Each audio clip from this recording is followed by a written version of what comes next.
हम सारे लोगों ने जब रॉयल रंबल मैच में जे ऊसो को जीतते हुए देखा तो सारे लोग शॉक थे, क्योंकि जॉन सीना जीतते, रोमन जीते, सेथ, ड्रू ये सब जीते तो लगता कि अच्छा हाँ शायद इनका तो प्लान भी था, या अगर रॉक भी आ जाता तो भी वो हमारे लिए फिर भी एक हद तक प्रिडिक्टेबल सा लगता हमको। लेकिन जे ऊसो जीत गए तो क्या ये डब्ल्यूडब्ल्यूई ने लास्ट मोमेंट में कोई प्लान चेंज किया था या उनका शुरुआत से ही ऐसा प्लान था? तो भैया इसके बारे में कुछ अंदर से डिटेल्स निकल के आई हैं और ये मेरे को हंसी आ रही है सुन के, क्योंकि बाकी जो हम डर्ट शीट्स को देख रहे हैं उन्होंने जैसा रिपोर्ट किया था किसी ने भी ऐसा तो नहीं बोला था कि जे ऊसो जीतने वाले हैं। तो भाई ये डब्ल्यूडब्ल्यूई का बहुत पुराना प्लान था, लगभग एक महीने पुराना। दिसंबर के लास्ट में या फिर जनवरी के स्टार्टिंग में इन्होंने फाइनल कर लिया था कि 2025 का जो रॉयल रंबल मैच है वो कौन सा सुपरस्टार जीतने वाला है। तो जो हम पहले डब्ल्यूडब्ल्यूई के आगे टैग लगाते थे कि भाई ये तो प्रिडिक्टेबल है, पता ही था ऐसा होना है, तो अगर अब कभी प्रिडिक्टेबल चीज हो जाए तो उसको आराम से ही लेना, क्योंकि भैया अब प्रिडिक्टेबल चीजों से ज्यादा अनप्रिडिक्टेबल चीजें हो रही है। मुझे वो टाइम बार बार याद आ जाता है जो 2017 18 19 के आस का जो टाइम था। भाई जो चीज लगती थी सबको वही होती थी, ज्यादा कुछ चेंज नहीं होते थे।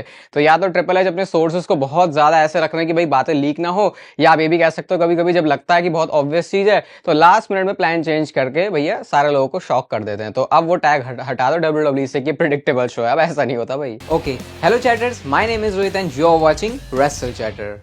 वेलकम है गाइस आपका वॉइस ऑफ रेसलिंग के एपिसोड नंबर 618 में। और सबसे पहले बात करते हैं दगाबाज ड्वेन द रॉक जॉनसन के बारे में। तो अब रॉक का स्टेटस तो पता ही है रेसलमेनिया के अंदर। अब अगर थोड़ा सा भी किसी को लग रहा है ना तो भाई देखो सिर्फ 2 महीने हैं रेसलमेनिया को होने में। तो अगर डब्ल्यूडब्ल्यूई रॉक का सही में कोई रेसलमेनिया में मैच प्लान कर रही होती तो ऐसा नहीं होता कि इतनी लेट जाके सारी कहानी शुरू होती है। अगर आप थोड़ा सा 1 साल पीछे चले जाओगे तो आपको समझ में आ जाएगा कि जब रॉक को मैच करना था रेसलमेनिया में तो वो थोड़ा सा जल्दी आ गए थे, अवेलेबल थे, लग रहा था वैसे प्लान से। तो अब रॉक को तो अभी इक्वेशन से हटा ही दो। लेकिन रॉक के बारे में रेसलिंग ऑब्जर्वर रेडियो की तरफ से कुछ बात सामने आई है कि रॉक बहुत ज्यादा नाखुश हैं इस बात से कि उनकी जो बातें लीक हो गई है कि वो रेसलमेनिया के अंदर कंपीट नहीं करेंगे। मुझे याद है ये जब आई थिंक कब की बात है, नवंबर की बात है, दिसंबर की बात है, जब ऐसी रिपोर्ट्स पहली बार आई थी कि रॉक रेसलमेनिया में कंपीट नहीं कर रहे। और बहुत फनी लगा था वो हर किसी को, भाई क्या बात बोल रहे हो। इवन रॉक ने भी रिप्लाई किया था कि भाई उन सारे बीएस के ऊपर बिलीव मत करो। लेकिन एक्चुअल में वो सारी रिपोर्ट्स ट्रू थी। और अगर मैं शायद सही याद हूं तो मेल्जर चीचा ने वो बात बोली थी। तो भैया उन्होंने तो पता नहीं पहले से कैसा ऐसा पता निकाल लिया, लेकिन एक्चुअल में अब वही चीज होने जा रही है। तो रॉक को ये बात पसंद नहीं आ रही थी भाई कि कैसे ये जो चीजें हैं पहले ही लीक हो गई। अगर दूसरे प्रोजेक्ट्स के अंदर इन्वॉल्व ना होते रॉक तो भैया रॉक को बहुत ज्यादा प्रोफेशनल रेसलिंग पसंद है, वो होते ही होते रेसलमेनिया में, ऐसा अब मेल्जर का कहना है। भाई ये हम नहीं मानेंगे। भाई प्यार है प्रोफेशनल रेसलिंग से, डब्ल्यूडब्ल्यूई से, तो भैया आओ दूसरे प्रोजेक्ट्स को तुम बाद में भी कर सकते हो। एक वो जॉन सीना भैया हम इससे दिल लगा के बैठे हैं, ये अपनी फिर से छुट्टियों पे चला गया, अब सीधा एलिमिनेशन चेंबर में आएगा। ये छोड़ो यार क्या बात करो। शर्म लिहाज बिल्कुल खो देना किसे कहते हैं वो आपको पता चलेगा WWE 2K25 की इस प्रमोशनल वीडियो से, जहां पे ये बंदा है जिसने रॉक की टी शर्ट पहनी हुई है, यहाँ पे पॉल हेमन है, यहाँ पे रोमन रेंस है, यहाँ पे रोमन रेंस का फैन एक ओटीसी पहने भी खड़ा हुआ है। और जब वो बंदे ने रॉक की टी शर्ट पहनी और ये चीज रोमन रेंस देखते हैं तो पॉल हेमन उस बंदे को जाके बता रहे हैं कि भैया जो तुमने शर्ट पहनी है ना वो रोमन रेंस की शर्ट के सामने तो बहुत ज्यादा स्टूपिड लग रही है। भाई तुम क्या बताना चाहते हो, क्या करना चाहते हो, क्या दिखाना चाहते हो? अभी भी तुम फॉल्स होप के अंदर हमको रखना चाहते हो कि रॉक वर्सेस रोमन रेंस का मैच होगा? अब तो क्या ही बोले भाई, अब तो मूड भी नहीं कर रहा भाई, सही बता रहा हूँ, दिल से बोल रहा हूँ। एक फैन बोल रहा है कि मैं तो इंटरेस्टेड भी नहीं हूँ अब ऐसा रोमन वर्सेस रॉक का मैच देखने में। लेकिन पलटू भी हमसे बड़ा कोई नहीं है, अगर अभी भी रॉक आ गए ना तो सारे लोग आ रहे हैं हाँ भैया रोमन और रॉक ही दिखा दो हमें। अब जॉर्डन ग्रेस अब डब्ल्यूडब्ल्यूई सुपरस्टार बन चुकी है। मैंने आपको बताया था कि टीएनए के साथ उनका कॉन्ट्रैक्ट खत्म हो गया, वो डब्ल्यूडब्ल्यूई सुपरस्टार है। तो उनकी डिटेल्स कुछ सामने आई है कॉन्ट्रैक्ट की क्या है। तो भाई 4-5 साल के आसपास का जो कॉन्ट्रैक्ट है वो जॉर्डन ग्रेस ने साइन किया। और अगर आप ये पूछ रहे हो कि क्या वो रॉ ब्रांड पर होंगे या स्मैकडाउन ब्रांड पर होंगे, तो भाई वो किसी भी ब्रांड पर नहीं होने वाली। डब्ल्यूडब्ल्यूई इनिशियली स्टार्ट करने वाली है उनको एनएक्सटी पर फीचर करके, और आई थिंक वो एनएक्सटी और टीएनए का कोलैब भी है। तो शायद इस वजह से टीएनए की सुपरस्टार अब वो है नहीं, तो शायद टीएनए को कोई सुपरस्टार आके अगर एनएक्सटी में आता है तो डब्ल्यूडब्ल्यूई थोड़ा ऐसा भी एंगल दिखा सकते हैं कि फॉर्मर टीएनए सुपरस्टार और करंट टीएनए सुपरस्टार, वैसा कुछ एंगल। लेकिन ये बात अंदर से और आई है सामने कि भाई जो पैसे हैं ना वो उनको मेन रोस्टर वाले ही मिले। तो मोटी कमाई उनकी है, लेकिन साथ में उनको वो एनएक्सटी पे ही अभी फीचर कर रहे हैं। लेकिन वो आई थिंक कुछ महीनों का ही होने वाला है, बहुत जल्दी मेन रोस्टर में वो आ जाएंगी। रेयर टैलेंट तो है यार, देखो जॉर्डन ग्रेस जो काफी ज्यादा अपीलिंग लगता है कि हाँ विमेंस डिवीजन में अगर किसी को आगे फेस बना के चलना है तो जॉर्डन ग्रेस शायद वो फिर एक अच्छा नाम है। एलेक्सा ब्लिस ने एक इमोशनल पोस्ट करी अपने ट्विटर अकाउंट पे, जहां पे आप देख सकते हो कि उन्होंने जो जैकेट पहनी थी रॉयल रंबल के टाइम पे तो वैसे दिखी नहीं, यहाँ पे लिखा फील्ड फॉरएवर और साथ में कैप्शन में लिखा है and this is a friendship that will never ever and. और इस पे लोगों ने वैसे रिएक्शन भी काफी अच्छा दिया है, 96,000 के आसपास जो लाइक्स हैं वो इस वाले ट्वीट पे हो चुके हैं। देखो एलेक्सा अलेक्सा ब्लिस को फील्ड वाली स्टोरी लाइन ब्रे वाइट के साथ देखने में वो जो स्टोरी थी वो इंटरेस्टिंग थी, बट अब पर्सनली मैं चाहता हूं कि यार उनको वो गॉडेस वाला गिमिक जो है पुराना वाला जो उनका था 2015, 16, 17 वाला वो देना चाहिए, क्योंकि अब कुछ फ्रेश डब्ल्यूडब्ल्यू उनके साथ करे तो वो बेटर है। आई थिंक वाइट सिक्स के साथ लिंक करना अभी तो मुझे लग नहीं रहा सही है, ये पर्सनली मेरा ओपिनियन है। डब्ल्यूडब्ल्यू पता नहीं क्या क्या सोच रही है, अभी तो वाइट सिक्स भी वैसे फीचर नहीं हो रहे। वो जो बेकार इविल साइड थी ना अलेक्सा ब्लिस की, जो बहुत ज्यादा चालाक थी, मैं पर्सनली उसको मिस कर रहा हूँ। देखो आए दिन रिकिशी बहुत सारी बातें करते हैं अपने ब्लड लाइन के बंदों के बारे में, अपने बेटों के बारे में, लेकिन क्या जे उसो की विक्ट्री के बारे में रिकिशी को कुछ आइडिया था? तो इसका जवाब है नहीं। और ये बात काफी डिटेल में डिस्कस हुई पैट मैकेफी के शो पर, क्योंकि माइकल कोल बताते हैं कि जब रिकिशी को मैंने देखा तो भैया उनकी आंखों में आंसू थे। और जे उसो भी यहाँ पे बताते हैं कि देखो मेरे फादर को सब कुछ पता है इस प्रोफेशनल रेसलिंग के बारे में, वर्ल्ड रेसलिंग एंटरटेनमेंट के बारे में, तो मैं भी चाहता हूं उससे कोई चीज छुपाई जाए, उनको सरप्राइज किया जाए। जे उसो ने भी किसी को नहीं बताया था, अपने फादर को नहीं बताया था उन्होंने कि वो रॉयल रंबल मैच जीतने वाले हैं, और लेजिट उनका रिएक्शन वो आता है जब उनकी आंखों में आंसू थे। तो चलो भैया एक बेटे का तो तुम्हारा सही हिसाब किताब चल रहा है रिकिशी, जरा थोड़ी सी अर्जी तुम जिमी ऊसो की भी लगवा दो, क्योंकि शायद तुम्हारे बहुत ज्यादा बोलने की वजह से ही कह सकते हो थोड़ा बहुत तो इन्फ्लुएंस हुआ होगा, क्योंकि उन्होंने काफी बार जो झंडा है वो आगे लेके चले हैं वो जे ऊसो का, और आज देखो ना सिर्फ वो रॉयल रंबल जीत गए बल्कि अब तो रेसलमेनिया को मेन इवेंट भी करेंगे। तो थोड़ी सी एक छोटी सी पर्ची भाई जिमी ऊसो की भी डाल दो। फांडांगो के बारे में किस किस को पता है? अगर नहीं पता तो थोड़ा सा बताया जाता हूँ। अगर 2012, 13, 14 की बात है तब तो वो एक्टिव ही थे, और भाई मेरे को उनकी एंट्रेंस देखने में बहुत ज्यादा मजा आता था। तब तो अपनी बचपन की मेमोरी लग रही है, क्योंकि वैसे भी 12-13 साल पुरानी बात हो चुकी है। तो आज वो NXT में आ गए हैं, और मुझे ये भी अभी पता चला कि वो TNA में कम्पीट करते हैं। तो एज TNA सुपरस्टार वो आए हैं, तो रिएक्शन भी उनको काफी अच्छा मिलता है। हेरिटेज कप के लिए अब वो जो है